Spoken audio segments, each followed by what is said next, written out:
What journeys have you made recently? I hope they include helping a vulnerable relative or going to work as a key worker or essential food shopping or daily exercise. How safe do you feel though when you make those journeys? It depends, I suppose, I hear someone say.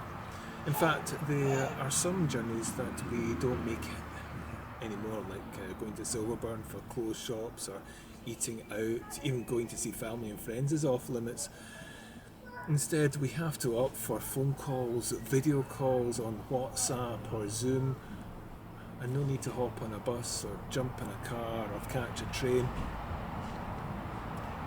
Journeys were often downtime, certainly for me at least, to think things through, whether looking forward to wherever we're going or relief to escaping from the shops. We could daydream or be in deep thought. Now all it's confined to our daily exercise or when we're stuck at home mulling things over. The two travellers hightailing it out of Jerusalem on the road to Emmaus in our story today were using it as a downtime to offload all their thoughts. We're told they are in deep discussion for what was to be a day's journey. It sounds intense. They obviously had a lot to discuss too. They probably had certain problems to work out and they were making no headway on this highway. They couldn't figure out what had happened to their plans for Jesus.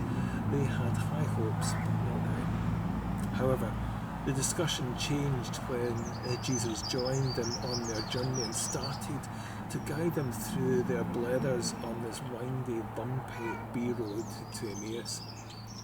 Sometimes life is like that. We get so engrossed when something goes wrong and we're fixated like a dog with a bone on what's happened.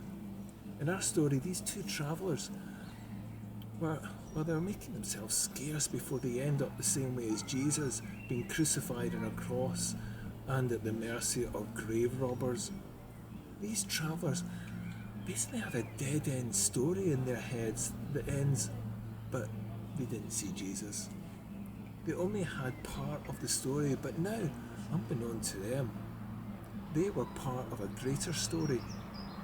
They hadn't figured that out yet. And why was that? Well, there's a blunt answer from the meek and mild Jesus when he says, "You're so thick-headed and slow-hearted." Oh, gentle, please let me explain, or there must be a misunderstanding. No, straight to the point, plain and simple. They had missed the point and it was right in front of them, right in front of them all this time. Whether it was in the Bible or this person was sharing their journey with them. I'm sure we've reached some dead ends in our lives and we've got ourselves into deep trouble. Why?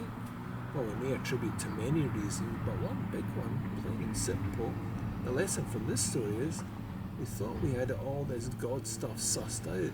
We thought we knew all that we needed to know, and we've made a short exit left, like these two travellers.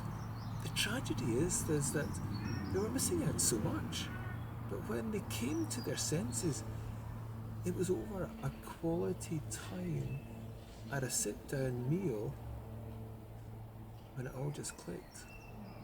This lockdown has stopped many of us with the busyness, and many of us have started to have our eyes wide open to the good things we were missing. We have a clearer head rather than a thick head, and instead of slow-hearted, we have a bigger heart.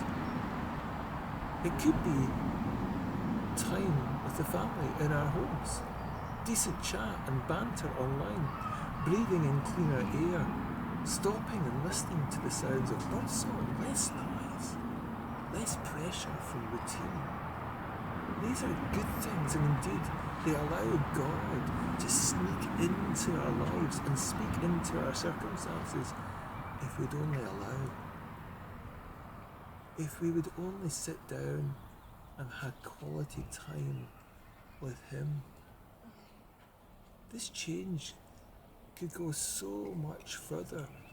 A lockdown might unlock our hearts and minds because if we meet ourselves, our busy way of life before made us thick-headed and slow-hearted.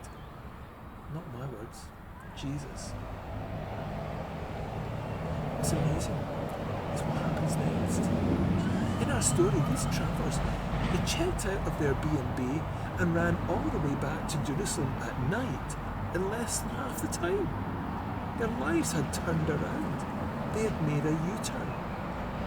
When we come to our senses and allow a Jesus-focused life to shape us, it changes our direction and priorities. Like them, we can feel on fire.